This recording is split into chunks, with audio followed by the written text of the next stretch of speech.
अस्सलामु अलैकुम वरहमतुल्लाहि वबरकातुह। बिस्मिल्लाहिर रहमानिर रहीम। अल्हम्दुलिल्लाहि रब्बिल आलमीन वस्सलातु वस्सलामु अला सय्यिदिल मुरसलीन नबियना मुहम्मद व अला आलिहि व सहबिहि अजमाइन व मन तबिअहुम बिइहसान इला यौमिद्दीन। अम्मा बाद। আল্লাহ পাক রব্বুল আলামিনের সমস্ত প্রশংসা যে আল্লাহ পাক আমাদের সৃষ্টি করেছেন এবং আমাদেরকে হিদায়াত দান করেছেন।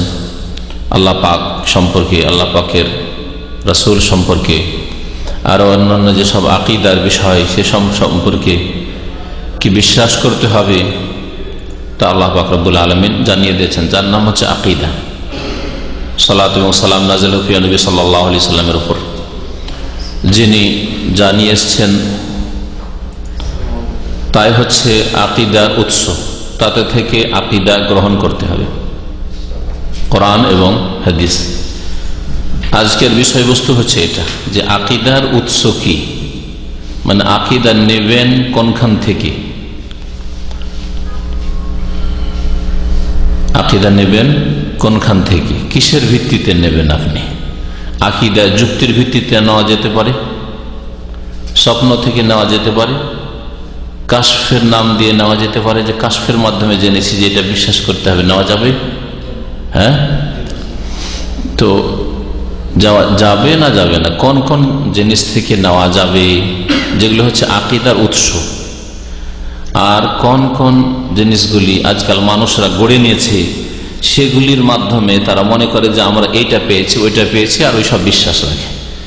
এগুলি হচ্ছে গোমরাহির কারণ মানব জাতির, বিশেষ করে মুসলিমদের মধ্যে যেসব শিরক, বিদআত, কুফরি, কুসংস্কার ঢুকেছে তার পিছনে কারণ হচ্ছে এগুলি। হাফিজাহুল্লাহ তাআলা বলছেন আল ফাসলুস সানি, এটা হচ্ছে দ্বিতীয় অধ্যায়, ফি বায়ানে মাসাদিরিল আকীদা, আকীদার উৎস সম্পর্কে।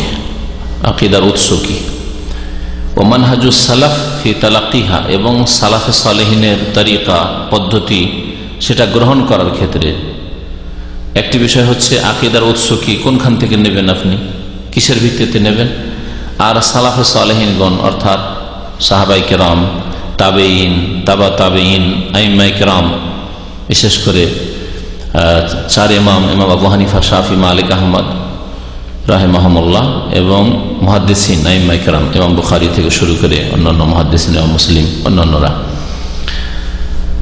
তারা সালাফ বলতে তারাই বোঝায় প্রথম সারিতে সাহাবায়ে কেরাম, তারপরে যাদের কথা বললাম। সালাফে সালেহিনদের মানহাজ মানে তরিকা পদ্ধতি, ফি তালাক্কিহা তা গ্রহণ করার ক্ষেত্রে আকীদা কিভাবে তারা গ্রহণ করেছেন, যুক্তির ভিত্তিতে, কিয়াসের ভিত্তিতে, কোরআন হাদিসে নেই আর এরপর ইজমা হয়ে গেছে এইরকম দাবি করেছেন যেমন আজকাল এক শ্রেণীর লোকেরা বলে থাকে। না, লেখক বলছেন আল আকীদাতু তাওকীফিয়া, আকীদা হচ্ছে তাওকীফি বিষয়, অর্থাৎ তাওকীফ বলা হয় যা ওয়াকফ থেকে, ওয়াকফা মানে থেমে যাওয়া, কোরআন সুন্নাতে যা আছে তাতেই থেমে যাওয়া, যাতে যুক্তির, কিয়াসের, তারপরে বিবেকের কোনো অধিকার নেই যে আমার বিবেক বলছে যে এইরকম হবে, আকল যেটাকে বলা হয়, আমার মনটা বলছে যে এইরকম বিশ্বাস হওয়া উচিত, এর কোনো স্থান নেই। তাওকীফি আকীদা, তাওকীফি মানে কোরআন এবং হাদিস দ্বারা প্রমাণিত হতে হবে। কোরআন হাদিস আছে তাহলে আকীদা বিশ্বাস করলাম, নেই বিশ্বাস করা যাবে না। এইরকমই আর একটি বাক্য এর সাথে শুনে নেন, আল ইবাদাতু তাওকীফিয়াতুন, যত ইবাদত আছে তাওকীফি মানে কোরআন সুন্নাহর উপর নির্ভরশীল, কোরআন সুন্নাহর মধ্যে সীমিত। কোরআন হাদিসে আছে তাহলে ইবাদত, আর কোরআন হাদিসে নেই আপনাকে ভালো লাগছে, এটা ইবাদত নেই, বিদআত, বিদআত। আর এখানে বিদআতের রাস্তা খুলেছে। এমন কি মন্দ কাজ করলাম, কাজটা তো ভালোই লাগছে, আমরা মিলাদ করছি, আমরা সবাই বারাত হালুয়া রুটি খাচ্ছি, কোন মন্দ কাজটা করলাম, গরিব মিসকিন খাওয়াইলাম, আর সারা বছর কবর জিয়ারত করতে পারি না, দলে দলে গেলাম, একটু কবর জিয়ারত করে আসলাম, বাপ মা আত্মীয় স্বজনের, গ্রামবাসীর, ইত্যাদি ইত্যাদি। না, এই যুক্তি চলবে না। ইবাদত আল্লাহ পাকের নৈকট্য লাভের বিষয়গুলি হচ্ছে তৌকিফি, অর্থাৎ কোরআন এবং হাদিসে সীমিত। কোরআন এবং সহি হাদিস, হাদিস বিশুদ্ধ সূত্রে প্রমাণিত এবং কোরআন কারীম, এই দুটোকে সীমিত। এই জন্য মাগরিবের নামাজ কয় রাকাত পড়াইলেন? 3 রাকাত। কেউ যদি বললে 3 কেন পড়বো সারা জিন্দেগি ধরে?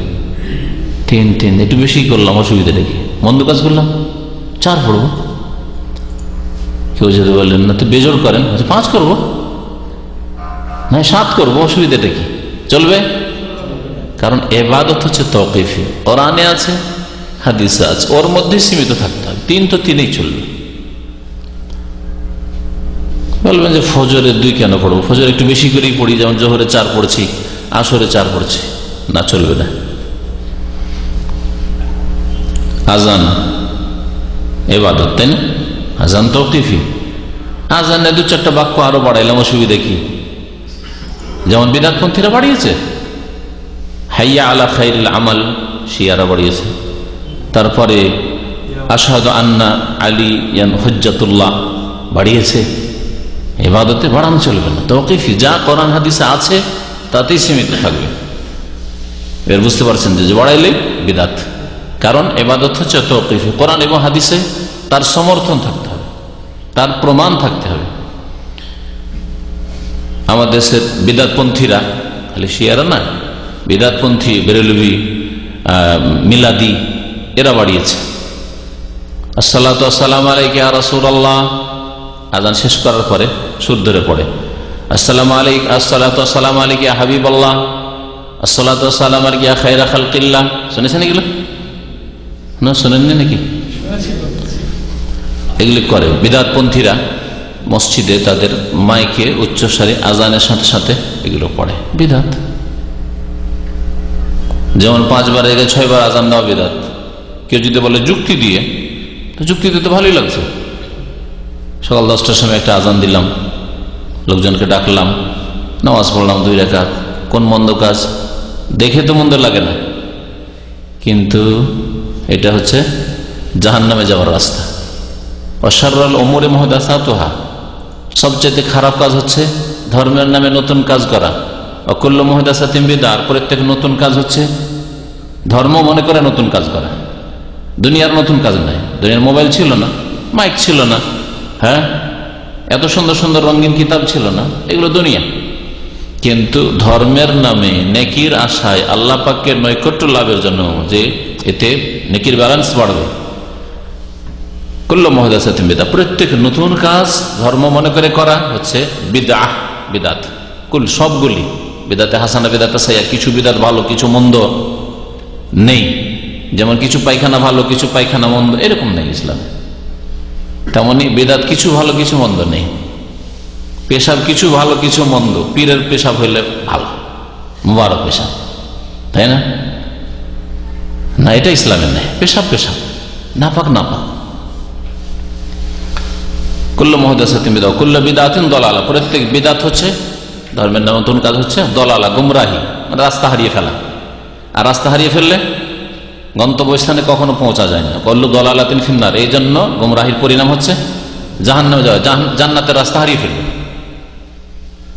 এখান থেকে দামাম থেকে বেরোলেন, আর হাইওয়ে ধরে যাবেন মক্কার দিকে, মক্কার রাস্তা না ধরে ডানে নয় বামে ধরলেন, বাম দিকে ধরলে বাহরাইন ঢুকে পড়বেন, ডান দিকে ঢুকে গেলে কুয়েতের রাস্তা ধরে ফেলবেন, তাই না? যত যাবেন তত মক্কা থেকে দূরে হয়ে যাবে, যত চলতে থাকবে তত মক্কা থেকে দূরে হয়ে যাবে, অন্য রাস্তায় চলে গেলেন, গন্তব্যস্থানে পৌঁছতে পারলেন না রাস্তা হারিয়ে দিলে। দুনিয়ার ক্ষেত্রে যেমন হয়, রাস্তা হারিয়ে দিলে আসল জায়গা থেকে যেটা টার্গেট ছিল সেখান থেকে আরো দূরে চলে যাচ্ছেন, আরো দূরে চলে যাচ্ছেন। ওই রকমই যেমনই নবী করিম সাল্লাল্লাহু আলাইহি ওয়াসাল্লামের রাস্তা ছেড়ে দেবেন, এটাও তো ভালো, এটাও তো ভালো লাগছে। ইবাদতকে যদি তৌকিফি না মনে করেন, কোরআন হাদিসে সীমিত না মনে করেন, সবার খেয়াল খুশি ছেড়ে দেন, তাহলে যত করবেন তত জান্নাতের রাস্তা থেকে দূরে চলে যাবেন, আর জাহান্নামে চলে যাবেন, জাহান্নামের নিকটবর্তী হয়ে যাবেন। তো এই দুটো কথা মনে রাখেন। আল আকিদাতু তাওকিফিয়া, আকিদা বিশ্বাসের বিষয় হচ্ছে কোরআন সুন্নাতে সীমিত, তাওকিফি। কোরআন সুন্নায় আছে, বিশ্বাস করব, না হলে করব না। ইবাদত তাওকিফি, আল ইবাদাতু তাওকিফিয়া, ইবাদত কোরআন হাদিসে আছে, তাহলে করব, না হয় করব না। ফালা তাসবুত ওর ব্যাখ্যা করছে, আকীদা যে তাওকিফি এর ব্যাখ্যা হচ্ছে ফালা তাসবুত ইল্লা বিদালিল মিনাশ শারি। সুতরাং কোন আকীদা সাব্যস্ত হবে না যতক্ষণ পর্যন্ত শরীয়ত প্রচারকের পক্ষ থেকে তার দলিল প্রমাণ না পাবো। শারে মানে নবী করিম সাল্লাল্লাহু আলাইহি ওয়াসাল্লাম, শরীয়তের প্রচারক নবী করিম সাল্লাল্লাহু আলাইহি ওয়াসাল্লাম। শরীয়ত যিনি মানুষকে দিয়েছেন, দিনের বিধিবিধান দিয়েছেন আল্লাহর পক্ষ থেকে নিয়ে এসে, তিনি মাধ্যম দিন পৌঁছাবার ক্ষেত্রে তিনি হচ্ছেন মুহাম্মদ রাসূলুল্লাহ সাল্লাল্লাহু আলাইহি ওয়াসাল্লাম। তার পক্ষ থেকে যদি দলিল না পায় তাহলে সেটা আকীদা নয়, সহি আকীদা নয়, সেটা ভ্রান্ত আকীদা। এরকম বহু আকীদা আছে, ওদিকে ঢুকলে অনেক লম্বা সময় হয়ে যাবে, তাই না? ভ্রান্ত বিশ্বাস। এখান থেকে শুরু করেন যে আল্লাহর ওলিরা মরেও মরে না, আরো শক্তিশালী হয়ে যায়, তারা জীবিত থাকে, হ্যাঁ, ওলিউল্লাহরা দিতে পারে, হ্যাঁ, দুনিয়া মুরিদানদের খোঁজ খবর রাখে। সবগুলি আকীদা হচ্ছে বাতিল আকীদা, কোরআন হাদিসে নেই, সুতরাং বাতিল আকীদা। দুনিয়া নিয়ন্ত্রণ করে, বালা মুসিবত থেকে উদ্ধার করে, তারা জানতে পারে কে মাজারে আসলো না আসলো, কে চাদর চড়াইলো না চড়াইলো, সব শিরকি কুফরি কথা। আল্লাহ ছাড়া কেউ জানে না গায়বের কথা। আল্লাহ একমাত্র আল হাইয়ুল কাইয়ুম, আয়াতুল কুরসি, আল্লাহু লা ইলাহা ইল্লা হুয়াল হাইয়ুল কাইয়ুম। আল হাই চিরঞ্জীব একমাত্র আল্লাহ। প্রত্যেকে ধ্বংসশীল, প্রত্যেককে মরতে হবে, সুতরাং মারা গেছে। মওতের পরে যে জীবন আছে সেটা পরকালের জীবন, বারজাখী জীবন, দুনিয়ার জীবন নেই। সুতরাং দুনিয়ার কোনো খোঁজ খবর রাখে না। আল্লাহ বলছেন তারা জানেও না যে কখন তাদেরকে কবর থেকে উঠানো হবে, হাসর হবে, কিয়ামত হবে, আর কখন ওলিউল্লাহকে উঠতে হবে, কখন নবীকে উঠতে হবে, কেউ খবর রাখেন না। ওমা ইয়াশউরুনা আইয়ানা ইউবআসুন, কোরআনে কারীমের কথা। ওয়ালা মাসরাহা ফিহা লিল রায় ওয়াল ইজতিহাদ, এবং আকীদার ক্ষেত্রে মতামতের এবং ইজতিহাদের, ইজতিহাদ মানে ধর্মীয় ব্যাপারে, ধর্মীয় বিষয়ে প্রচেষ্টা চালানো, জহদ মানে মেহনত, পরিশ্রম। তো ধর্মের ব্যাপারে ইজতিহাদ মানে কোরআন সুন্নাহকে সামনে রেখে কিছু যুক্তি পেশ করলাম, যুক্তি লজিক দিয়ে, কিয়াস দিয়ে আমরা কিছু আকীদা সাব্যস্ত করবো, এটা হবে না। লা মাসরাহ, কোনো স্থান নেই এতে কারো মতামতের, যে অমুক সাহেব এই মত পেশ করেছেন যে এই আকীদা রাখা যাবে, অমুক সাহেবের এটা ইজতিহাদ যে আকীদা রাখা যাবে, কিন্তু কোরআনের কোনো আয়াতেও নেই আর রাসূলের কোনো সহিহ হাদিসেও নেই, সেটা আকীদা নাই, সেটা হচ্ছে বাতিল আকীদা, সেটা হচ্ছে ভ্রান্ত আকীদা, সেটা হচ্ছে গুমরাহি আকীদা। অমিন সাম্মা, এই কারণে ফাইন্না মাসাদিরাহা মাকসুরাতুন আলা মা জা ফিল কিতাব ওয়াস সুন্নাহ, এই জন্যই এর উৎস, আকীদার উৎস সীমিত ওই সব দলিল প্রমাণে যা আল্লাহ পাকের কিতাব কোরআনে কারিমে এসেছে। কোরআনের উপরে নির্ভরশীল আপনার আকীদা, কোরআনে কারিমে আছে বিশ্বাস করবেন। 2 নম্বর ওয়াস সুন্নাহ, নবী সাল্লাল্লাহু আলাইহি সাল্লামের সুন্নাতে মানে হাদিসে, সহিহ হাদিসে এসেছে, গ্রহণযোগ্য হাদিসে এসেছে, তাহলে বিশ্বাস করবেন। সহিহ অথবা হাসান, দুটোই হচ্ছে গ্রহণযোগ্য হাদিস। যদি কোনো সহিহ হাসান হাদিসে, গ্রহণযোগ্য হাদিসে আসে সনদের দিক থেকে, তাহলে সেটা বিশ্বাস করবেন, আর না হলে বিশ্বাস করবেন না। কোরআনে কারীম ছাড়াও বেশ কিছু জিনিস আছে যেগুলো বিশ্বাসের বিষয়। নবী সাল্লাল্লাহু আলাইহি ওয়াসাল্লাম হাদিস আছে, আমরা বিশ্বাস করি, তাই না? কবর আযাবের কথা কোরআনে কারীম স্পষ্ট আছে, আছে কিন্তু অস্পষ্ট আছে। তারপরে কবর আযাব বিস্তারিত, এত ডিটেলস। মুনকার নাকির প্রশ্ন কোরআনে কারীমে নেই, হ্যাঁ, মান রাব্বুকা মা দীনুকা মান নাবিয়্যুকা জিজ্ঞাসা নেই কোরআনে কারীম, হ্যাঁ।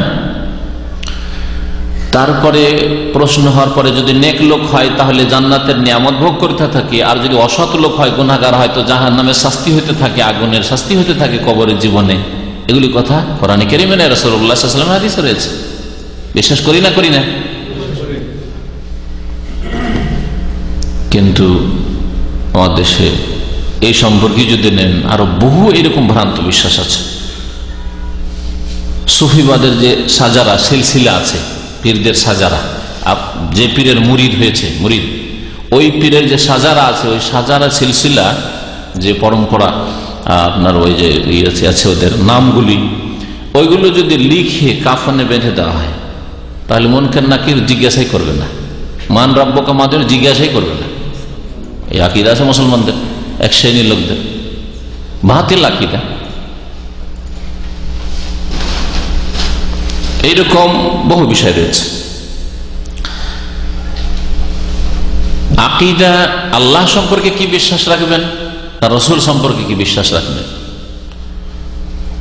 আখিরাত সম্পর্কে কি বিশ্বাস, কোরআন কারীম সম্পর্কে কি বিশ্বাস, তাকদীর সম্পর্কে কি বিশ্বাস, তাই না, আল্লাহ পাকের নবী রাসূলগণ কিতাব এই সম্পর্কে বিশ্বাস, এগুলো হচ্ছে আকীদা। বিশেষ করে এগুলো হচ্ছে মৌলিক বিষয় আকীদার। এছাড়াও অবিশ্বাসের বিষয় হচ্ছে যেমন দাজ্জালের বিশ্বাস, ইয়াজুজ মাজুজের বিশ্বাস, হ্যাঁ বিশ্বাস।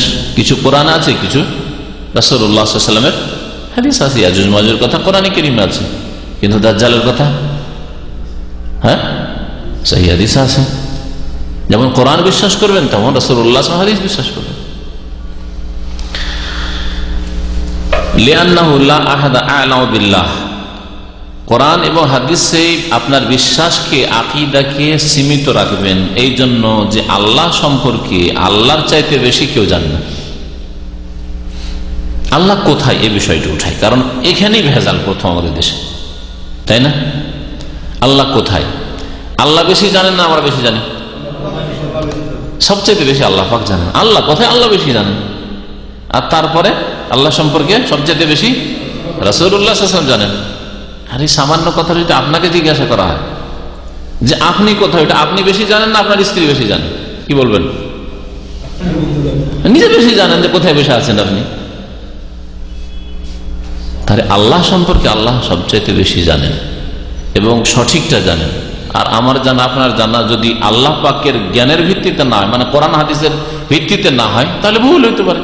কারণ আল্লাহ কোথায় আপনি কি করে আপনি গুলি মারি দেবেন, এমনিতে দিল ছুড়ে দেবেন না। কারণ লা আহাদা আ'লামু বিল্লাহ, আল্লাহ সম্পর্কে আল্লাহর চাইতে বেশি কেউ জানে না। ওয়ামা ইয়াজিবু লাহু ওয়ামা ইউনাজ্জাহু আনহু মিনাল্লাহ, এবং আল্লাহর জন্য কি আবশ্যক বিশ্বাস করা, এবং আল্লাহকে কোন জিনিস থেকে পাক পবিত্র করতে হবে আল্লাহ চাইতে বেশি কেউ জানে না। আল্লাহ বলছেন আমি আকাশে আছি, আমিনতুম মান ফিস সামায়ে, তোমরা কি নির্ভীক হয়ে গেছো, ভয় করো না সেই সত্তাকে যিনি ফিস সামায়ে মানে কি আকাশের উপরে আছেন, তাই না। আর রহমান ও আলাল আরশি ইস্তাওয়া, রহমান দয়াবান আরো সর্বসমাসীন রয়েছেন। আল্লাহর কথা কিনা কোরআনে কারীমের কথা, তো আল্লাহ তার সম্পর্কে বলেছেন, সুতরাং এটা বিশ্বাস করতে হবে। এর বিপরীত যদি কেউ বিশ্বাস রাখে আল্লাহ সর্বত্র বিরাজমান, আল্লাহ সবকিছুতেই বিরাজমান, আল্লাহ সব জায়গায়, কলবে কলবে মুমিনের কলবে কলবে আল্লাহ, তাহলে বাতিল কথা নাই। ওয়ালা আহাদা বাদাল্লাহি আ'লামু বিল্লাহি মিন রাসূলিল্লাহি সাল্লাল্লাহু আলাইহি ওয়াসাল্লাম, এবং আল্লাহর পরে আল্লাহ সম্পর্কে আল্লাহ রাসূল সাল্লাল্লাহু আলাইহি ওয়াসাল্লামের চাইতে বেশি কেউ জানে না। দুই নম্বরে যেমন বললাম আল্লাহ সম্পর্কে সবচেয়ে বেশি জানেন রাসূলুল্লাহ সাল্লাল্লাহু আলাইহি ওয়াসাল্লাম চাইতে কেউ বেশি জানে না। কিন্তু সুফিবাদে এমন কুফরি কথা শিখিয়েছে, এমন কুফরি কথা শিখিয়েছে যে একজন সুফি পীর ভণ্ড সে বলছে, বায়েজিদ বোস্তামি, ভালো করে শুনে রাখেন, বায়েজিদ বোস্তামির নাম শুনেছেন? বায়েজিদ বোস্তামি পারস্য দেশের লোক ছিল, জানি না বাংলাদেশে ওর মাজার আছে, আছে না চিটাগাঙে, চিটাগাঙে না। এ বায়েজিদ বোস্তামি বলছে এরা সব গুমরাহ ছিল, শুনে রাখেন ভালো করে। তাদের উক্তি, তাদের আকীদা, তারা যা পেশ করেছে তা স্পষ্ট প্রমাণ করে যারা পথভ্রষ্ট ছিল। বলছে খুদনা বাহরান ওয়াকাফাল আম্বিয়া আলা সাহিলি, আমরা এমন সমুদ্রে পাড়ি দিয়েছি, খাদা এখুজ মানে ডুবে যাওয়া, ডুব দেওয়া, পানিতে ডুব দেওয়াকে খাদা এখুদও বলা হয়। খুদনা বাহরান এমন সমুদ্রে আমরা পাড়ি দিয়েছি, ডুব দিয়েছি, ওয়াকাফাল আম্বিয়া আলা সাহিলি, নবী রাসূলরাও তার কিনারায় গিয়ে থেমে গেছে। সমুদ্র নবী রাসূলগণ এসে এখানে থেমে গেল, আর যেতে পারলো না, কিন্তু আমরা দিলাম একবারে পাড়ি, ডুব দিলাম। এটা হলো ভণ্ডদের কথা। এই সুফিবাদের অধিকাংশই আকীদা এরকম। এই জন্য যারা পীরতন্ত্রে বিশ্বাসী, কোন পীরের মুরিদ, তাদের কাছে রাসূলুল্লাহ হাদিস বলেন একটু পরোয়া নেই, কোরআনের কথা বলেন কোনো পরোয়া নেই। কিন্তু উলিয়া উলিয়া বলেছেন, বিশেষ করে তাদের তরিকার লোক বলেছেন, অমুক পীর সাহেব বলেছেন, আরে সুবহানাল্লাহ, পীর সাহেব বলেছেন। ولهذا كان منهج السلف الصالح ومن تبعهم في تلقي العقيدة مقصورا على الكتاب والسنة। এই জন্য সালাফে সালেহিন, সাহাবায়ে কেরাম, তাবেঈন, তাবা তাবেঈন, ইমাম আবু হানিফা, শাফি, মালিক, আহমদ, আইম্মা মুহাদ্দিসিন, ইমাম বুখারী, মুসলিম, আবু দাউদ, নাসাই, তিরমিজি, ইবনে মাজাহ, আরো সমস্ত মুহাদ্দিসিন কেরাম, তাদের যারা অনুসারী, ওমান তাবিআহুম, আর যারা তাদের অনুসরণ করেছেন, তারপরে ইমাম ইবনে তাইমিয়া, ইবনুল কাইয়িম, হাফিজ ইবনে হাজার, শেখ মুহাম্মদ আব্দুল ওয়াহাব রাহমাতুল্লাহ আলাইহিম আজমাইন, ফি তালাক্কিল আকীদা, আকীদা গ্রহণ করতে হবে কি থেকে? তাদের মানহাজ হচ্ছে মাকসুরান আলাল কিতাব ওয়াস সুন্নাহ, কোরআন এবং সুন্নায় সীমিত। কোরআন সুন্নাহ থেকে আকীদা নিতে হবে। কোরআনে কারীম আছে, আর না হলে রাসূলুল্লাহ সাল্লাল্লাহু আলাইহি ওয়াসাল্লামের হাদিস আছে। এরকম উদ্ভট আকীদা বহু আছে, প্রতিদিন ওসব ফিরিয়ে লাভ নেই। যে কোনো উদ্ভট আকীদা পেশ করবে, তখন বলবেন যে কোরআনের কোন আয়াত আছে, রাসূলের কোন হাদিস আছে। যেমন আমাদের দেশে আকীদা আছে, সফর মাস চলছে, আমাদের দেশে কুলক্ষী নেওয়া আছে অনেক কিছু থেকে, আর কুলক্ষী শিরক, তেয়ারা তো শিরক, নবী সাল্লাল্লাহু আলাইহি ওয়াসাল্লাম কুলক্ষী নেওয়া হচ্ছে শিরক। আরব জাহিলিয়াতের যুগের মুশরিকরা সফর মাসকে অশুভ, কুলক্ষী মনে করত। এই সফর মাসে যে চাঁদের মাস চলছে, কোন বিবাহ শাদী করাইত না। বাঙালি মুসলিমরা আর হিন্দুরাও কার্তিক মাসে বিবাহ করায় না, কার্তিক মাসে বিবাহ চলবে না, ভাদ্র মাসও করায় না। দেখেন, এক এক এলাকায় এক এক কুসংস্কার, এই শিরকি আকীদা আছে। খারাপ হয়ে যাবে, বিয়ে টিকবে না, বরকত হবে না, বিয়ে টিকলে ছেলে মেয়ে হবে না, হইলে খোড়া খোড়া হবে, কানা হবে, ইত্যাদি ইত্যাদি সব শিরকি আকীদা। জিজ্ঞাসা করেন ওদেরকে যে কোন কোন আয়াতে আছে, কোন হাদিসে আছে। আর আপনাকে যদি জিজ্ঞাসা করে কুলক্ষী নাও, আত্মীয়ারা তো শিরক। সাফার, সফর মাস বলে কিছু নেই। মা আয়েশা রাদিয়াল্লাহু তাআলা বলছেন যে জাহিলিয়াতকে শাওয়াল মাসে বিবাহ শাদী করাকে অশুভ মনে করা হইতো, যে টিকবেই না, বিবাহতে বরকত হবে না। আর আমার বিয়ে হয়েছে শাওয়াল মাসে, আর আমার সাথে বিদায় হয়েছি, আমি নবী সাল্লাল্লাহু আলাইহি ওয়াসাল্লামের ঘরে গিয়েছি আমি এই শাওয়াল মাসে, আর আমার চাইতে ভাগ্যবতী মহিলা আর কি আছে দুনিয়া? মা আয়েশা রাদিয়াল্লাহু তাআলা বলছেন। আমাদের দেশে পেঁচার আকীদা আছে, শুনেছেন? পেঁচার ডাক যদি রাত্রে শুনে, আমরাও ছোটকালে শুনেছি, আর বুড়িগুলো আশেপাশের বলতো, কাকে যে নিতে এসছে গ্রামের, কে যে যাবে রে, কার উপর যে বালা মুসিবত আসে। আর পেঁচা যদি দেখে নিয়েছে, পেঁচা যদি দেখে নিয়েছে যে পেঁচার একটা বদ অভ্যাস আছে, চোখ বড় বড় করে দেখে, চোখগুলি বড়, আরে দেখে মানুষদের, আরে দেখছিস না খেতে এসছে, খেতে এসছে, যে জানলা দিয়ে দেখছে খাবে কাকে, এই বাড়িরই কাউকে খেবে। এই আকীদা বাঙালি সমাজে মজুদ আছে, ভারত বাংলাদেশে। কথা বুঝতে পেরেছেন? নবী করিম সাল্লাল্লাহু আলাইহি ওয়াসাল্লাম বলেছেন যে লা আদওয়া ওয়ালা তিয়ারাতা ওয়ালা হামাত, হামা মানে এই পেঁচা, পেঁচার আকীদা ইসলামের কোনো অস্তিত্ব নেই, স্থান নেই। যে পেঁচা যদি আওয়াজ দেয় তাহলে বালা মুসিবত আসবে, পেঁচা দেখলে পারে কোনো কিছু আপনার বাড়ি থেকে নিতে এসছে, মানে কাউরি মত হয়ে যাবে, এসব কিছু নেই, শিরকি আকীদা এসব। ফামাদাল্লাহ আলাইহিল কিতাব ওয়াস সুন্নাহ ফি হাক্কিল্লাহি তাআলা আমানু বিহি, সুতরাং কোরআন এবং হাদিস যা প্রমাণ করে আল্লাহ পাক সম্পর্কে, তার উপর সালাফে সালেহিন ঈমান নিয়ে এসেছেন, সাহাবায়ে কেরাম, তাবেঈন, তাবা তাবেঈন ঈমান নিয়ে এসেছেন। কোরআনে কারীমে আছে, রাসূলের হাদিস আছে, তারা ঈমান নিয়ে এসেছেন। ইমাম মালিক রাহমাতুল্লাহ আলাইহি, তার উক্তি এখানে বললে আরো বুঝতে সুবিধা হবে। তাকে একবার এসে একজন লোক জিজ্ঞাসা করছে ইস্তিওয়া সম্পর্কে, মানে আর রহমান আলাল আরশি ইস্তাওয়া, আল্লাহ পাক আরশে সমুন্নত, আর আরশ আল্লাহ পাক রব্বুল আলামিন আসমান জমিন সবকিছুর ঊর্ধ্বে আছে, আর আল্লাহ পাক রব্বুল আলামিন আসমান জমিন সবকিছুর ঊর্ধ্বে, সৃষ্টির ঊর্ধ্বে আল্লাহ পাক রব্বুল আলামিন।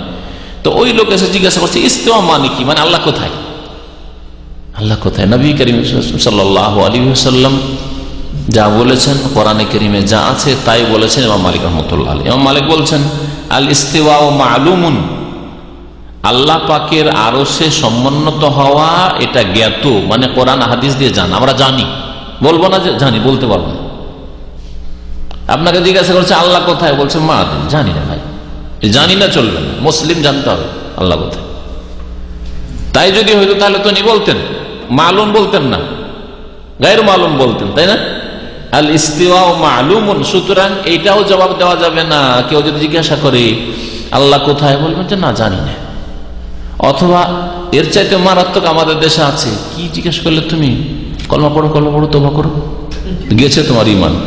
আমাদের কোন ছাত্রকে দেশে গিয়েছিল, গিয়ে আচ্ছা বলেন তো দেখি ভাই, ও গিয়ে মানে এটা দিয়ে পরীক্ষা করেছে, জানে যে এটা রোগ আছে, বলেন তো ভাই আল্লাহ কোথায়? কি বললেন?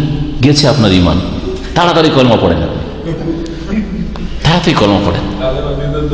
ইমাম মালিক রহমতুল্লাহ যখন জিজ্ঞাসা করা হলো তাহলে তাই বলতেন, যদি সেটা ইসলাম হইতো। তাহলে ইসলাম হচ্ছে আল ইস্তিওয়া মালুমুন, আল্লাহ আরশের ওপরে আলো সমুন্নত, এটা জানা মালুম। আপনারা বুঝতে পারছেন এই আরবিগুলো? হ্যাঁ, ওয়াল কাইফু মাজহুলুন, কিন্তু ধরন অজানা। মজহুল মানে অজানা, জাহাল মানে অজ্ঞতা, আর মজহুল মানে অজানা, যা অজানা। তাই আল্লাহ কেমন ভাবে আছেন কেউ যদি জিজ্ঞাসা করে, জানা নেই। আপনারা যদি জিজ্ঞাসা করে আপনি কোথায় আছেন, বলছে এখানে চেয়ারে বসে আছি। যে কেমন ভাবে বসে আছেন বলতে পারবেন না? পারবেন না। এইভাবে বসে আছি ভাই, মুখে হাত দিয়ে বসে আছেন, যেমন কেউ হাতে হাত দিয়ে বসে আছেন, বলতে পারবেন আপনি। কিন্তু আল্লাহ পাক কেমন ভাবে আরশের ওপর সমুন্নত, এটা আমাদের জানা নেই। আল্লাহ পাক আল্লাহর মতো সমুন্নত, আল্লাহর মতো, কোনো কিছুর সাথে তুলনা আমরা জানি না, কিন্তু জানি যে আল্লাহ পাক আরশের ওপর সমুন্নত। আল ইস্তিওয়া মালুম ওয়াল কাইফু মাজহুল ওয়াস সাওয়ালু আনহু বিদআতুন। আর এইরকম জিজ্ঞাসাবাদ করা, মানে এই জিজ্ঞাসা করা যে আল্লাহ কোথায় জিজ্ঞাসা করা যাবে না, এটা নয়। জিজ্ঞাসাবাদ করা আর সন্দেহ করা, ও ছিল আসলে প্রথম বিদআত প্রকাশ পেতে যাচ্ছে। আল্লাহ কেমন করে, সেই যুগে নতুন নতুন যুক্তি, আল্লাহ তাহলে তো একদিকে হয়ে যায়, এগুলি গুমরা করেছে। একদিকে হয়ে যায়, আল্লাহ উপরে, তার মানে দিকে, দিক বলা যাবে না, কোন দিকে ইশারাই করা যাবে না, এইখানে গুমরা হয়েছে। ওই লোক সম্পর্কে ইমাম মালিক বুঝতে পারলেন যে এটা বিদাতি আছে। তারপরে দেখো, এই রকমের জিজ্ঞাসাবাদ করা আর সন্দেহ পোষণ করাই হচ্ছে বিদাতি কাজ। হ্যাঁ, ওয়া ইনকার হু কুফরুন, আর অস্বীকার করা যে আল্লাহ আরশে নেই, আল্লাহ সর্বত্র বিরাজমান, এরকম কথা বলা হচ্ছে কুফরি কথা। ইনকার হু কুফরুন, ইনকারুল ইস্তিওয়া, আল্লাহ আরশের উপর সমুন্নত, এ কথা অস্বীকার করা হচ্ছে কুফর। তারপরে জানেন বিদাতিকে থাকতে দেননি। ওই বর্ণনায় রয়েছে ইমাম মালিক ছাত্রদেরকে বললেন যে এই বিদাতিকে বের করে দাও এখান থেকে, আমার দর্শ মসজিদে নববীতে। ইমাম মালিক রহমতুল্লাহ দর্শ মসজিদে নববীতে হইতো, আমাদের মতো এরকম এতে না। রাসূলুল্লাহ সাল্লাল্লাহু আলাইহি মসজিদে তার সারা জীবন দর্শ চলেছে, বের করে দেওয়া এখান থেকে। কারণ এই প্রথম বিদাত মানুষের মগজে ঢুকাচ্ছে যে আল্লাহ কি করে আরশের উপর হইতে পারে, তাহলে তো দিক বলতে হচ্ছে।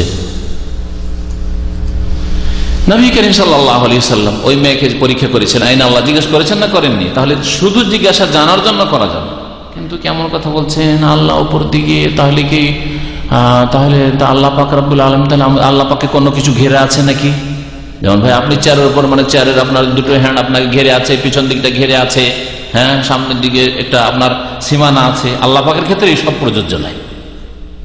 হ্যাঁ, এইরকম কথাবার্তা যদি কেউ বলে, বেশি প্রশ্ন করে, তাহলে এটা হচ্ছে বিদাতীদের লক্ষণ, বের করে। হ্যাঁ, বলছেন যে সালাফে সালেহিনরা আল্লাহ পাক সম্পর্কে কোরআন হাদিসে যা পেয়েছেন তার প্রতি ঈমান নিয়ে এসেছেন, ওয়া তাকাদুহু, সেই বিশ্বাস করেছেন, ওয়া আমিলু বিহি, আর সেই মোতাবেক আমল করেছেন। এমনকি বিদআতপন্থীও দোয়ার ক্ষেত্রে এর উপরই আমল করে। যখন আল্লাহ পাকের কাছে দোয়া করে তো সর্বত্র বিরাজমান চিন্তা করে দোয়া করে। তার প্রকৃতি বলছে যে আল্লাহ পাক আমার ঊর্ধ্বে, সবকিছুর ঊর্ধ্বে। আল্লাহর কাছে দোয়া করে তখন মনটা কোন দিকে যায়? ঊর্ধ্ব আকাশে। মন কিন্তু এইদিকে থাকেন, সর্বত্র বিরাজমান, তাহলে তো এইভাবে সব জায়গায় আমার ডানে বামে সবকিছুতে আল্লাহ, তাই না? এটাকে বলা হয় দলিলুল ফিতরা। শুনে রাখেন, এটা হচ্ছে প্রাকৃতিক দলিল যে আল্লাহ পাক রব্বুল আলামিন সৃষ্টি জগতের ঊর্ধ্বে। এই মানুষের নেচার, প্রকৃতি বলছে কথা।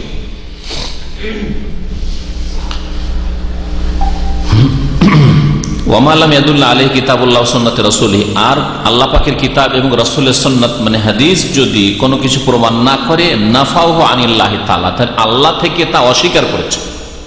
সালাফে সালেহিন অস্বীকার করেছেন। আল্লাহ পাক রব্বুল আলামিনের হাত আছে না নেই? আছেন। কোরআনে আছে না হাদিস আছে? কোরআনেও আছে, হাদিসেও আছে। আল্লাহ পাক রব্বুল আলামিনের চোখ আছে না নেই? কোরআনে কারিমে আছে, হ্যাঁ, তাই না? তো কোরআন এবং হাদিস দ্বারা যা প্রমাণিত তা তারা সাব্যস্ত করেছেন, আর যা নেই। এখন যদি আপনাকে কেউ জিজ্ঞাসা করেন যে ভাই আল্লাহর কি বডি আছে, আল্লাহর দেহ আছে, আল্লাহ পাকের নাক আছে, যে কেউ যদি জিজ্ঞেস করে তো কি বলবেন? না, নাও বলবেন, নাও বলবেন না, কি বলবেন? জানি না, আল্লাহ আল্লাহ। হ্যাঁ, এটা হচ্ছে সঠিক জবাব। না মানে আপনি না করলেন, আপনাকে আল্লাহ জানায়নি, তার মানে এই নয় যে নেই, আর হ্যাঁও নয়। আল্লাহ যতটা জানিয়েছে তা বিশ্বাস করেন, কথা বোঝা গেছে? আর যা আল্লাহ পাক বলেননি সে সম্পর্কে আপনি খেয়াল খুশি বলেন। না বললে একটা হুকুম লাগালেন, আর হ্যাঁ বললে একটা হুকুম লাগালেন। আপনার হুকুম লাগাবার অধিকার কোথায়? বুঝতে পারছেন না? যেমন একটা লোক বলছেন যাও, এটা একটা হুকুম, আর যেও না, দুটি হুকুম। আপনার এই অধিকার হইতে না হবে? এই অধিকার কি দিল যে আল্লাহ সম্পর্কে বলছেন আছে আর নেই বলবেন আপনি?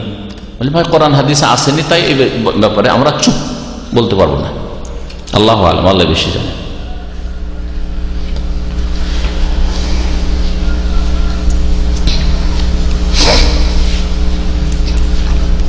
যদি কেউ জিজ্ঞাসা আল্লাহ পাকের বিবি আছে, কি বলবেন?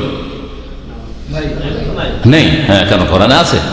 হ্যাঁ হ্যাঁ, লাম ইয়াত্তাখিয সাহিবাতান ওয়ালা ওয়ালাদা। সাহিবা, সাহিবা মানে বিবি, সঙ্গিনী। আল্লাহ পাকের সঙ্গিনী নেই। আল্লাহ পাকের সন্তান সন্ততি আছে? নেই বলবেন। হ্যাঁ, এখানে নেই বলেন। তাহলে যেখানে নেই বলা কোরআনে হাদিসে আছে, যেখানে হ্যাঁ বলা কোরআন হাদিসে আছে, সেটা হ্যাঁ আর না বলবেন।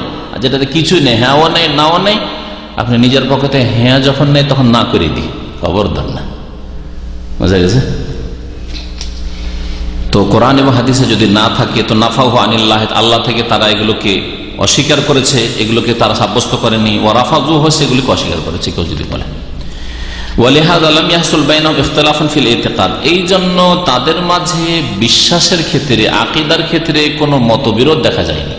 সাহাবায়ে কেরামদের মধ্যে, তাবেঈনদের মধ্যে, তাবেঈন যারা কোরআন সুন্নাহর উপর ছিলেন, কারণ তাবেঈনদের জামানা থেকে কিন্তু খারিজিদের বিদআত আর শিয়াদের বিদআত, হাফেজিদের বিদআত, এই দুই বিদআত শুরু হয়েছিল। দুটো ফিরকা, গোমরাহ ফিরকা বের হচ্ছে। আহলে সুন্নাত ওয়াল জামাত ডানে বামে দুটো বাতিল ফিরকা বের হচ্ছে। আর তারপর ধীরে ধীরে জাহমিয়া, মুরজিয়া, বহু ফিরকা তখন। তারপরে সুফিদের তরিকতের শেষে চিশতিয়া, কাদেরিয়া, নকশবন্দিয়া, মুজাদ্দিদিয়া, অমুক তমুক, আর শেষ থাকুন দেওবন্দিয়া, বেরেলভিয়া, সব কত যে ফিরকা বেরোল আল্লাহ জানে। সাহাবায়ে কেরাম, তাবেঈন, তাবা তাবেঈন যারা কোরআন সুন্নাহ ধরেছিল, তাদের মাঝে বিশেষ করে সাহাবায়ে কেরামদের জামানায় কোন রকমের আকীদাতে ইখতিলাফ দেখা যায়নি। মাসলা মাসাইলে ইখতিলাফ ছিল সাহাবায়ে কেরামদের, মাসলা মাসাইলে ইখতিলাফ ছিল, কিন্তু আকীদায় ইখতিলাফ ছিল না সাহাবায়ে কেরামদের মধ্যে। বাল কানাত আকীদাতুহুম ওয়াহিদা, বরং তাদের আকীদা এক আকীদা ছিল। আল্লাহ সম্পর্কে তাদের আকীদা এক ছিল। ওয়া কানাত জামাত ওয়াহিদা, আর যখন আকীদা এক তখন তাদের দলও ছিল একটা, দল একটা। তাহলে মুসলিম জাতির দল একটা না তার বেশি? আজকালকার মুসলমানদের যদি বলেন যে ভাই মুসলিম সব একটা, তো বলে কি বললেন? তাহলে চার মাযহাবকে উড়িয়ে দিলেন। এবার চারটা দল তো আছেই, হানফি, শাফি, মালিকি, হাম্বলি তো আছেই, আবার তারপরে আশারি, মাতুরিদি আছে। হ্যাঁ, এগুলো সবগুলি ওদের কাছে আহলে সুন্নাত। আর তারপরে আকীদার ক্ষেত্রে ইখতিলাফ, আশারি মাতুরিদির ইখতিলাফ হচ্ছে আকীদার ইখতিলাফ, সেগুলিও তাদের কাছে আহলে সুন্নাত। যদিও হানাফি, শাফি, মালিকি, হাম্বলি যদি অরিজিনাল হয় তাহলে আকীদার ইখতিলাফ নয়, মাসলা মাসাইলের ইখতিলাফ অরিজিনাল। আর ডুপ্লিকেট যদি হয়, নকলি হয়, তাহলে আকীদার ইখতিলাফ আছে। কারণ বর্তমান যুগে যারা মযহাবধারী তারা ইমাম আবু হানিফা, ইমাম শাফি, অন্য আইম্মায়ে কেরামদের যে ফিকহি মযহাব শুধু তাতে সীমিত নেই, তারা আকীদাতে আশারি হয়ে গেছে, নাহি মাতুরিদি হয়ে গেছে। ওইসব আকীদা ইমাম আবু হানিফা, শাফি, মালিক, আহমদ তাদের এইসব আকীদা ছিল না। যার ফলে বর্তমান যুগে যারা মযহাবের দাবিদার, আকীদার ক্ষেত্রে তারা মযহাবের অনুসারী নয়। একটা আলোচনা অনেক দিন থেকে করব, একটা অনেক দিন আগে করেছিলাম প্রকৃত হানাফি কে, অডিওতে ছিল।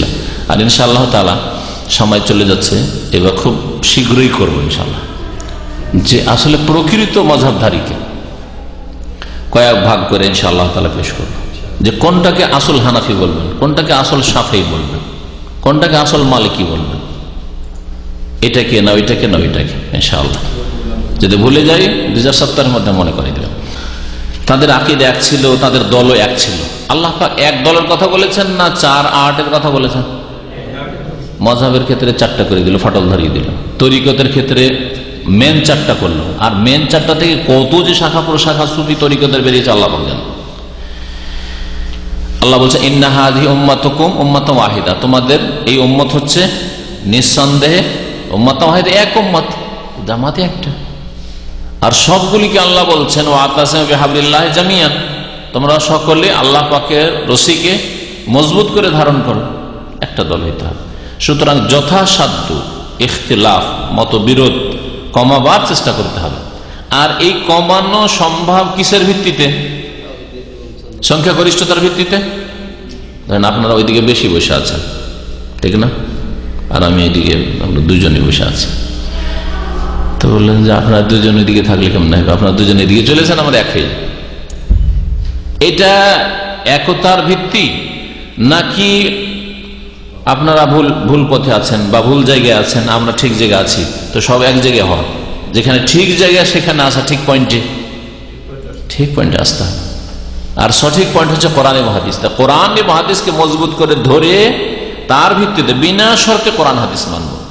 কোন শর্ত নাই যে অমুক ইমাম সাহেব বললেন, হুজুর বললেন, কি বললেন না, না, কোরআন এবং হাদিস সবকিছুর ঊর্ধ্বে থাকবে, মানুষের মতামত, ব্যক্তি মতামতের ঊর্ধ্বে থাকবে। এর ভিত্তিতে একতা আসতে হবে। সংখ্যাগরিষ্ঠতার ভিত্তিতে আমাদের দল ভারী, তোমরা খামাখাই গ্রামে 10টা লোক আলাদা হওয়ার কি এটা কোন কথা হইল? তোমরাই ভুল পথে আছো, আমরা 500 জন, তোমার 10-20 জন, এটা যুক্তি চলবে না। এটা হচ্ছে জাহিলিয়াতের যুক্তি। হ্যাঁ, জাহিলিয়াতের যুক্তি।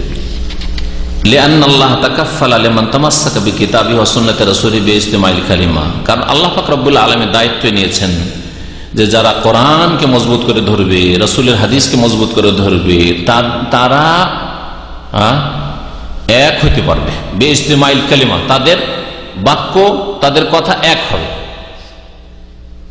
কোরআন এবং হাদিসের ভিত্তিতে যদি নামাজ পড়েন তো বেশি পার্থক্য থাকবে না। কোরআন এবং হাদিসের ভিত্তিতে যদি আল্লাহ সম্পর্কে আকীদা রাখেন তাহলে কোনো পার্থক্য থাকবে না। কোরআন এবং হাদিসের ভিত্তিতে যদি রাসূল সাল্লাল্লাহু আলাইহি ওয়াসাল্লাম সম্পর্কে আকীদা রাখেন তাহলে কোনো ইখতিলাফ থাকবে না যে নবী নূরের তৈরি না মাটির তৈরি, হায়াতুন নবী না মওতুন নবী, হ্যাঁ, ওসব থাকবে না। ওয়াসসাওয়াব ফিল মুতাকাদ ওয়াত্তিহাদিল মানহাজ, আকীদার ক্ষেত্রে তারা সঠিক রাস্তা পেয়েছে এবং তাদের পথ একটি হয়েছে। আর আল্লাহ তাআলা, আল্লাহ পাক বলেছেন ওয়াতাসিমু বিহাবলিল্লাহি জামিআন, তোমরা আল্লাহ পাকের রশিকে সকলে সংঘবদ্ধভাবে মজবুত করে ধারণ করো। ওয়ালা তাফাররাকু, তোমরা বিচ্ছিন্নতা সৃষ্টি করিও না, বিচ্ছিন্নতা সৃষ্টি করিও না। ওয়া ক্বালা তাআলা, আল্লাহ পাক আরো বলেছেন ফাইম্মা ইয়াতিয়ান্নাকুম মিন্নি হুদান, আমার পক্ষ থেকে যে তোমাদের কাছে দিক নির্দেশনা আসে, হিদায়াত আসে, আল্লাহর পক্ষ থেকে রাস্তা দেখানো হয়েছে, ওটা নেবেন না অন্য রাস্তা নেবেন? ওটাই নিতে হবে। ফামানিত্তাবা হুদায়া, সুতরাং কেউ যদি আমার হিদায়াতকে অনুসরণ করে, ফামানিত্তাবা হুদায়া এটা হচ্ছে সূরা তাহার আয়াত, আর ফামানতাবিয়া হুদায়া ওটা হচ্ছে সূরা বাকারার আয়াত। ফামানিত্তাবা হুদায়া, যেই ব্যক্তি আমার হিদায়াত, আমার দিক নির্দেশনাকে অনুসরণ করবে, মেনে চলবে, ফলো করবে, ফালা ইয়াদিল্লু, সে কখনো পথভ্রষ্ট হবে না, ওয়ালা ইয়াশকা, আর সে কখনো বদনসিব হবে না। ইয়াশকা মানে হচ্ছে হতভাগা হওয়া, হ্যাঁ, ফালা ওয়ালা ইয়াশকা, আর কেউ বদনসিব হবে না। তাহলে বদনসিব কে? জাহান্নামী, সে বদনসিব। যে শিরকে অথবা বিদআতে পড়লো সে বদনসিব, পাপিষ্ট হচ্ছে বদনসিব। আর যেই ব্যক্তি জান্নাতের রাস্তায় আছে সে ভাগ্যবান। ফাম্মাল্লাযিনা সুইদু ফাফিল জান্নাহ, যারা হচ্ছে ভাগ্যবান তারা জান্নাতে। ওয়াম্মাল্লাযিনা শাকু, পক্ষান্তরে যারা হচ্ছে বদনসিব, ফাফিন নার, তারা জাহান্নাম। আল্লাহ বলছেন যারা আমার হিদায়াতকে মেনে চলবে, অনুসরণ করে, ফালা ইয়াদিল্লু, তারা গোমরাহ পথভ্রষ্ট হবে না, ওয়ালা ইয়াশকা, তারা হতভাগা হবে না। ওয়ালিযালিকা সুম্মু বিল ফিরকাতিন নাজিয়া, এই জন্য যারা কোরআন সুন্নাহকে বিনা কোনো শর্তে মেনে চলেছে, কোরআন সুন্নাহকে বুঝেছে সাহাবায়ে কেরামের তরিকায়, কারণ সেই যুগে কোনো ফাটল ছিল না, সেজন্য সাহাবায়ে কেরাম যেভাবে কোরআন সুন্নাহকে বুঝেছেন, তাদের দৃষ্টিভঙ্গি নিয়ে কোরআন হাদিসকে বুঝেছে, তাদেরকে ফিরকায়ে নাজিয়া বলা হয়েছে। কিয়ামত পর্যন্ত এই দলটিকে নাজাত প্রাপ্ত দল, মুক্তি হাসিলকারী দল। ফিরকা মানে দল, আর নাজিয়া মানে নাজাত থেকে মুক্তিপ্রাপ্ত। লিআন্না নবী সাল্লাল্লাহু আলাইহি ওয়াসাল্লাম শাহিদা লাহুম বিন নাজাত, এদেরকে নাজাত প্রাপ্ত দল কেন বলা হয়?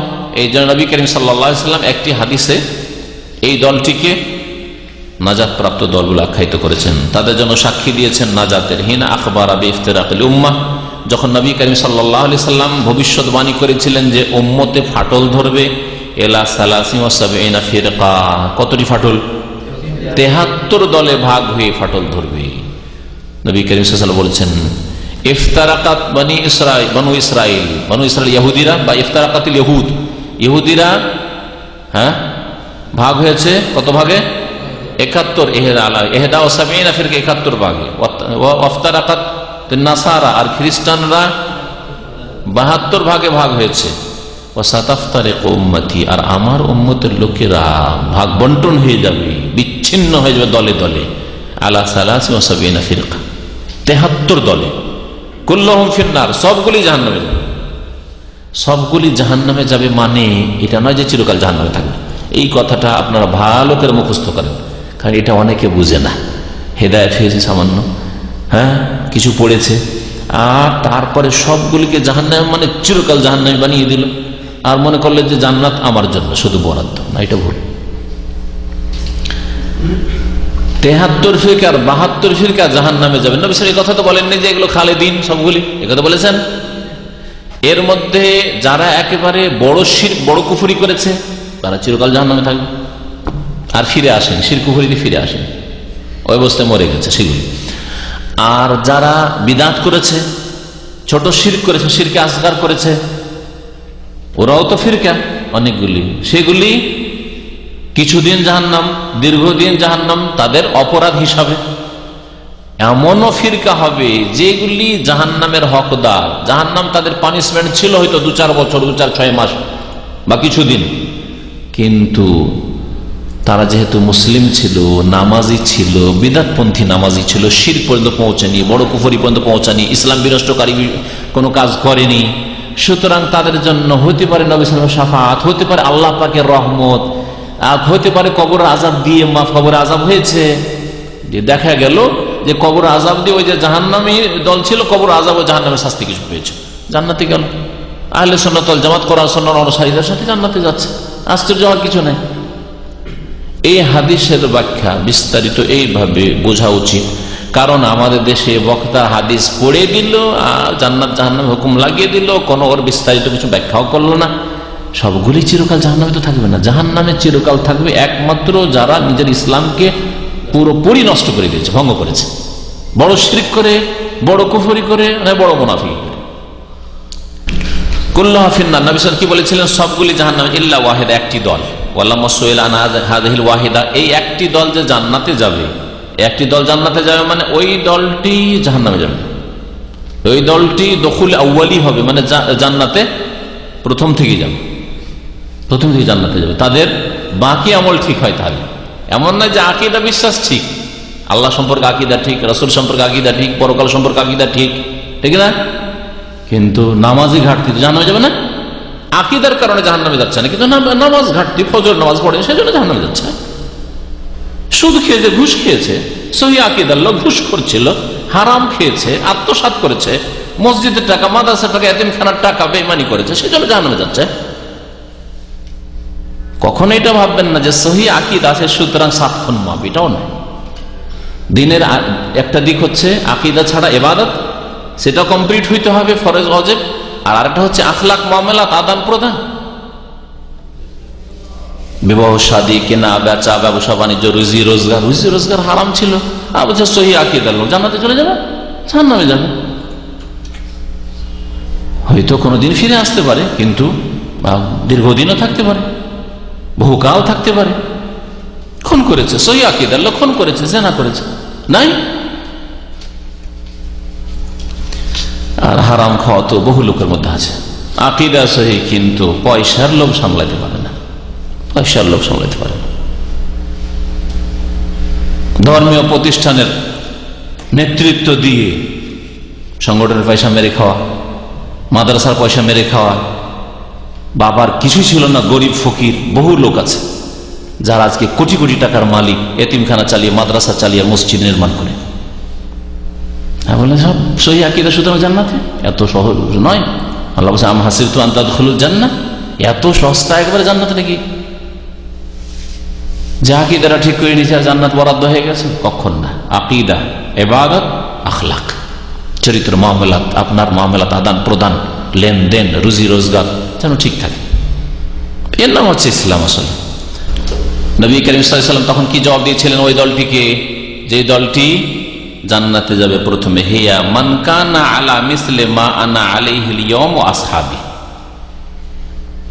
নবী সাল্লাল্লাহু আলাইহি সাল্লাম আর একটা বাক্য দিয়ে জবাব দিয়েছেন, হুমুল জামাত, ওরা হচ্ছে আল জামাত, যারা জামাতবদ্ধ।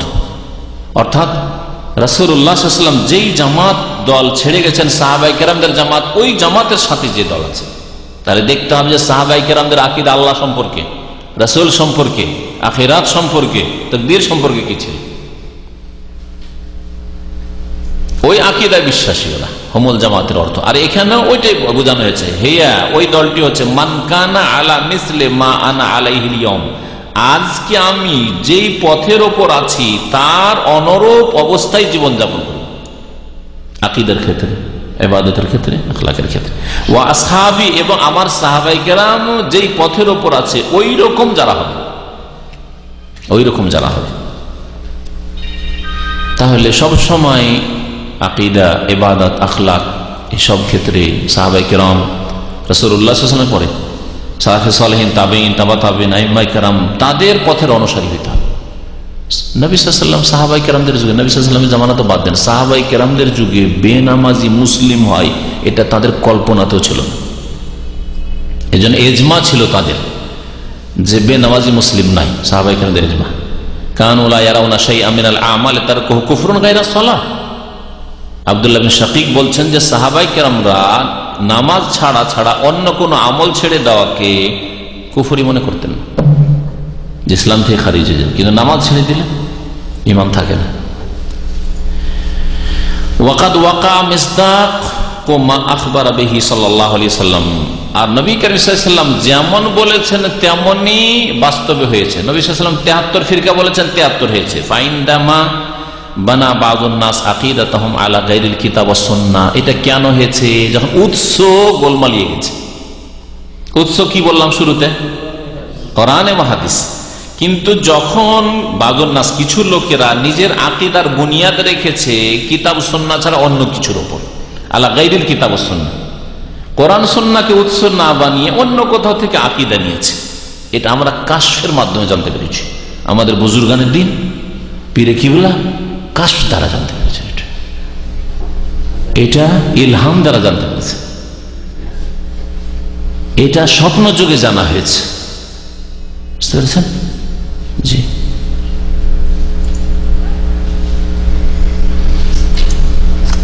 এটা রেজালুল গায়ব তারা জানিয়েছে। রেজালুল গায়বের একটা আকীদা আছে, মানে অদৃশ্য কিছু আর ওলিউল্লাহর আছে, গৌস, কুতুব, আবদাল, ওদের মাধ্যমে জানা হয়েছে। যখনই কোরআন সুন্নাহ ছাড়া অন্য কিছুকে আকীদার বুনিয়াদ বানিয়েছে, যেমন ইলমুল কালাম, একটা উদাহরণ দিয়েছে। ইলমুল কালাম, ইলমুল কালাম বলে তর্কবিদ্যাকে। বিশেষ করে আব্বাসী আমলে মুসলমানদের মধ্যে, আব্বাসী খেলাফতের যুগে, হারুন রশিদের জামানায়, তার বাবা ছিলেন খলিফা মানসুর, এইসব জামানায় প্রথম গ্রিক দর্শন, নাম শুনেছেন, ইউনানি ফালসাফা বলা হয় আরবিতে। গ্রিক দর্শন, ইউনানি ফালসাফা, গ্রিকরা সভ্য ছিল, রোম গ্রিক, এরা সভ্য ছিল, ওদের ফিলোসফি ছিল, দর্শন ছিল, ওগুলো অনুবাদ হয়ে আসতে লাগলো। আরবিতে অনুবাদ করার জন্য কিছু লোক লাগালো যে দেখি ওদের কিছু বিদ্যা যেগুলো আছে ভালো, সেগুলোতে আমাদের জাতি উপকৃত হোক। যেমন মেডিকেল সায়েন্স আজকাল আরবিতে অনুবাদ হচ্ছে, তাই না? আরবিতে অনুবাদ হয়ে, যেমন মিশরে মেডিকেল সায়েন্স, মেডিকেল পড়ানো হচ্ছে, MBBS পড়ানো হচ্ছে আরবি মিডিয়ামে, আর অন্য অন্য দেশেও ইংলিশ দিয়ে পড়ানো হচ্ছে। যেমন আমাদের দেশগুলিতেও ইংলিশ দিয়ে, বাংলাতে আপনি পাবেন না, হয়তো মেডিকেল পড়া হবে না, ইংলিশ দিয়ে পড়তে হবে নাকি। একটা ইঞ্জিনিয়ারিং পড়লে ইংলিশ মিডিয়ামে যেতে হবে আপনাকে। বাংলা মিডিয়ামের ছেলেকে ইঞ্জিনিয়ারিং ঢুকলে বা মেডিকেলে ঢুকলেও ইংলিশ মিডিয়ামে যেতে হবে। তো ওরা ওই জামানে মনে করলো, প্রথমখানে মনে করলো যে ওদের বিদ্যাগুলো আসো, কিছু দর্শন শিখি, ওদের থেকে যদি কিছু উপকৃত হতে পারি। কিন্তু উপকার কি হবে? বিজাতি কাফেরদের বিদ্যা এসে তাদের আকীদায় বরবাদ করে দিল। যুক্তিকে 1 নম্বরে রাখলো আকল, আর নাকল কোরআন হাদিসের দলিলকে 2 নম্বরে। আল্লাহ যদি আসমানের উপর হয় তাহলে তো বলতে হয় যে আল্লাহ একদিকে আছে, তাহলে তো এই ছাদের নিচে নেই, জমিনে নেই, আল্লাহ উপর দিকে আছে। তো আল্লাহর একটা সাইড হয়ে গেল, তাহলে এদিক তো খালি আল্লাহ থেকে ইশারা করা হয়ে গেল। এইভাবে গোমরা হয়েছে। ইলমুল কালামে যারাই গেছে, ইলমুল কালামে ব্যস্ত হয়েছে আশআরীরা, মাতুরিদীরা, আর ব্যস্ত হয়েছে মুতাজিলারা। মুতাজিলা বেশি গোমরা হয়েছে, যারা কোরআনকে আল্লাহর সৃষ্টি মাখলুক বলে দিল এবং বড় বড় আইম্মায়ে কেরামদের জুলম অত্যাচার করেছে তাদের শাসকরা এবং তাদের বিদাতি আলেমরা। আর একদল নিজেদেরকে আহলে সুন্নাত ওয়াল জামাত বলে আশারি মাতুরিদীরা, তারা তাদের বিরুদ্ধে লড়াই করতে করতে তারাই ওই কুফরির কাদাতে আছাড় খেয়ে তারাই ঈমান আমল হারিয়ে দিল, তারাও গোমরাহ হয়ে গেল। আল্লাহ পাকের 7টা সিফাত মানা যাবে, কিন্তু আল্লাহ পাকের ওইগুলো দিক মানা যাবে না। আল্লাহ পাকের হাত মানা যাবে না, কুদরতি হাত। আল্লাহ পাকের পা মানা যাবে না, আল্লাহ পাকের চক্ষু মানা যাবে না। আল্লাহ পাকের চক্ষু মানে রক্ষণাবেক্ষণ, দেখাশোনা, আল্লাহ দেখাশোনা করেন। যুক্তিকে 1 নম্বরে, আর 2 নম্বরে কোরআন হাদিস হয়ে গেল ইলমুল কালাম ওয়ালাদের কাছে। ইলমুল কালাম মানে ওই আশারি আর মাতুরিদি মতবাদ, যারা যুক্তি দিয়ে ইসলামকে বুঝার আর বুঝাবার চেষ্টা করতো মানুষকে। যুক্তি তর্কে লিপ্ত হইল মুতাজিলার সাথে মুনাজারা আর বহস করতে গিয়ে মুতাজিলাও গোমরাহ হইল, এরা নিজেরাও গোমরাহ হইল। ওয়া কাওয়াইদুল মানতিক, এবং মানতিক লজিক, মানতিক আমাদেরকে পড়ানো হয়েছে। মানতিক পড়ে মাথা খারাপ করা হয়েছে, কিছুই ফায়দা হয়নি, না দুনিয়া লাভ হয়েছে না আখিরাতের লাভ হয়েছে। আর আমাদের চাইতে আমাদের ওস্তাদদের আমলে আরো বেশি পড়িয়ে বেকার করা হয়েছে, তার জিন্দেগিটা বেকার করা হয়েছে। আমার এক ওস্তাদ বুখারী পড়েছেন, 40-45 বছর বুখারী ওনার পড়া হয়ে গেছে, তখন আমি তার কাছে বুখারী পড়েছি। তো রহমানী সাহেব উনি বলতেন যে বাবারে, এই মানতিক পড়াতে যত মেহনত করেছি, ওই মেহনতটা যদি কোরআন হাদিসে করতাম, আর এই মানতিক না পড়ে তো দিনী মাদ্রাসাগুলিতে, তাহলে বুখারীর হাফেজ হয়ে যেতাম। শুধু তোমাদের বুখারী পড়াইতাম না, বুখারীর হাফেজ হইতে পারতাম। মানতিকে কত কিতাব যে পড়িয়েছে, আমরাই তো পড়েছি 8টা-10টা কিতাব। ফালতু ফালতু জিন্দেগিতে বেকার করা হয়েছে। একটা করে সাবজেক্ট প্রতি বছরে, তর্কবিদ্যা, যুক্তি, যাতে পড়তে গিয়ে শিক্ষক ভালো করে বুঝে না আর ছাত্রও বুঝে না। আর যারা বুঝেছে, যে আমলে বুঝে, অধিকাংশ গোমরাহ হয়েছে। নিজের আকলকে, বিবেককে কোরআন হাদিসের দলিলের উপর প্রাধান্য দিয়েছে। এটা তো যুক্তিতে ধরেন না, এটা যুক্তিসম্মত লাগে না। যেমন আল্লাহ যদি হাত হয়, তার মানে আল্লাহর অঙ্গ প্রত্যঙ্গ আছে। আল্লাহর অঙ্গ প্রত্যঙ্গ বলা, আল্লাহকে পবিত্র করা হইল না, আল্লাহকে দুর্বল করে দেওয়া হইল। এই জন্য হাত থেকে পাক করতে হবে, এই জন্য চোখ থেকে আল্লাহকে পাক করতে হবে, এই জন্য আল্লাহকে পা থেকে পাক করতে হবে। আল্লাহ পাকে দেখেন। এই জন্য আশারি মাতুরিদের মতবাদ আপনাদেরকে একটু বলছি, কারণ এগুলো বেশি শুনে লাভ নেই। বলছে সামিউন বেলা সামিন, শোনেন কিন্তু শোনার কোন তাদের কাছে অঙ্গ প্রত্যঙ্গ নাই আল্লাহ পাকের কাছে। সামিউন বেলা সামিন, তারপরে বাসিরুন বেলা বাসারিন, দেখেন তিনি কিন্তু চোখ নেই। আল্লাহ দেখেন কিন্তু চোখবিহীন দেখেন। বুঝতে পেরেছেন? জি।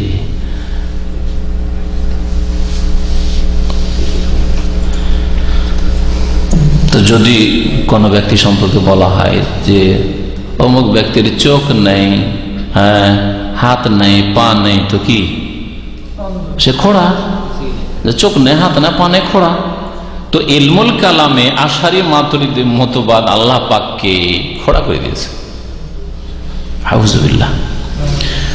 ওয়া কাওয়াইদুল মানতিক আল মাওরুসাইন আন ফালাসিফাতিল ইউনান, গ্রিকের দর্শন বিদ্যায় যারা পণ্ডিত, তাদের কাছ থেকে যা তারা উত্তরাধিকার হিসাবে পেয়েছিল, মানে ওই তর্জমা করে অনুবাদ করে আসলো মুসলিম দেশগুলিতে, আর পেয়ে নিজেরাই গুমরাহ হইল। হাসাল আল ইনহিরাফ, তখন বক্রতা চলে আসলো মুসলিম সমাজে, মুসলিম আলেমদের মধ্যে। ওয়াত্তাফাররুক, আর বিচ্ছিন্নতা সৃষ্টি হলো ফিল ইতিকাদ, আকীদায়। মিম্মা নাতাজা আনহু ইখতিলাফুল কালিমা, যার থেকে মুসলিম জাতির কালিমায় মতানৈক্য সৃষ্টি হলো। আর একটা কালিমা থাকলো না। আমরা লা ইলাহা ইল্লাল্লাহ বিশ্বাসী, আমাদের কিবলা এক, আল্লাহ পাক এক, কোরআন এক, রসুল এক, সুতরাং আমরা জাতিতে এক না। আশারি পয়দা হলো, মাতুরিদ পয়দা হলো, মুরজিয়া পয়দা হলো, জাহমিয়া পয়দা হলো, কাদরিয়া পয়দা হলো, জাবরিয়া পয়দা হলো। কাদরিয়া যখন তকদির অস্বীকার করলো, জাবরিয়া বললো তার উল্টোটা। বহু দল এরকম পয়দা হলো শুধু যুক্তি খাটিয়ে। ওয়াতাফাররুকুল জামাত, এবং মুসলিম জামাতের মধ্যে বিচ্ছিন্নতা সৃষ্টি হলো। ওয়াতাসাদ্দু বিনাইল মুজতামাল ইসলামী, ইসলামী সমাজের যে বুনিয়াদ তাতে ফাটল ধরল। তাসাদ্দা মানে ফাটল ধরা। এইভাবে কোরআন সুন্নাহকে উৎস মানে কোরআন সুন্নাহ থেকেই আকীদা নিতে হবে, এটা না করার কারণেই এই অবস্থা হয়েছে। লেখক আরো দিকগুলি উল্লেখ করেনি যে কারণে জাতি গুমরাহ হয়েছে। তা হচ্ছে সুফিবাদ যখন আসলো, সুফিবাদ কোরআন এবং হাদিসকে তারা উৎস বানাইল না। তার মধ্যে একটা ইলহাম, কাশফ, স্বপ্ন, মানাম, খাব, এগুলি তাদের কাছে গুরুত্ব পেল। আর তারপরে তারা তখন ইলমকে, বিদ্যাকে ভাগ করলো, শরীয়ত আর মারিফত, মানে বাতিনি ইলম আর জাহিরি ইলম। বাতিনি ইলম শুধু ওই খেজেরের তরিকায় পীরদের কাছে এসছে, আর জাহিরি ইলম আবু হানিফা, শাফি, মালিক, আহমদ এসব আইম্মা আর এদের কাছে এসছে, ফোকাহাদের কাছে এসছে। এদের কাছে বাতিনি ইলম নাই। হ্যাঁ, সুতরাং বাতিনি ইলম হলে হাটহাজারি ফারেক হলো, দেওবান ফারেক হলো, বাতিনি ইলম হাসিল করার জন্য পীর ধরতে হবে, মুরিদ হইতে হবে। যার ফলে বহু আলেমরা মাদ্রাসা ফারেক হয়ে ওই পীরের মুরিদ, জাহেল পীরের মুরিদ। আর যদি বলেন যে না, সে মাদ্রাসা পড়েছেও, তো সে বিদআত পড়েছে, সেও জাহেল, মানে কোরআন এবং হাদিসের জ্ঞান থেকে জাহেল। এইভাবে গুমরাহ হয়েছে, যার ফলে বহু বাতিনি